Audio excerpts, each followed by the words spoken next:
Speaking during a press briefing in Voi, the activists noted that despite residents facing major challenges such as lack of clean water, shortages of essential drugs in hospitals, and poor road infrastructure, the county government has continued to channel resources into distributing chairs, tents, and other items that have no direct impacts on improving livelihoods.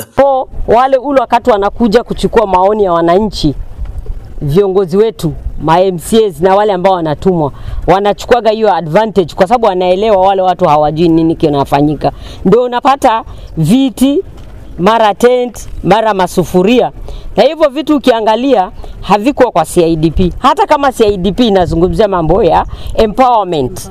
Lakini empowerment sio viti, empowerment sio masufuria, empowerment sio tents.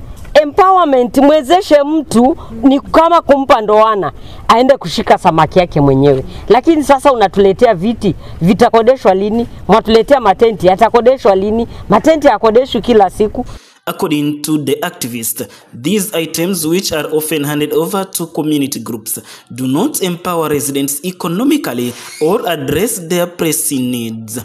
They have stressed that such funds should instead be invested in sustainable development initiatives, particularly those that empower women and youth to generate lasting income.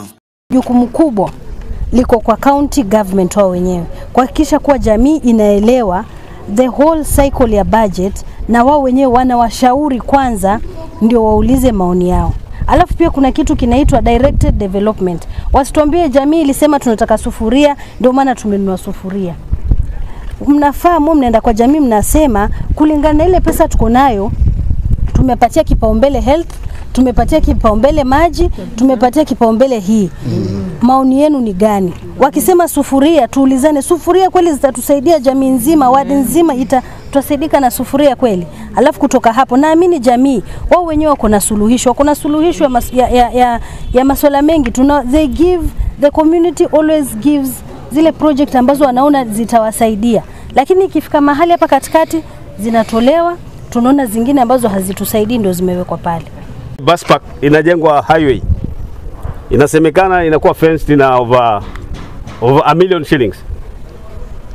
Badala ya kuwekwa kwa works, imewekwa kwa ofisi ya trade. The activists have now urged the county government and politicians in the county to prioritize development projects that have direct impact to the residents. Gabriel Mokoma, Taita Taveta.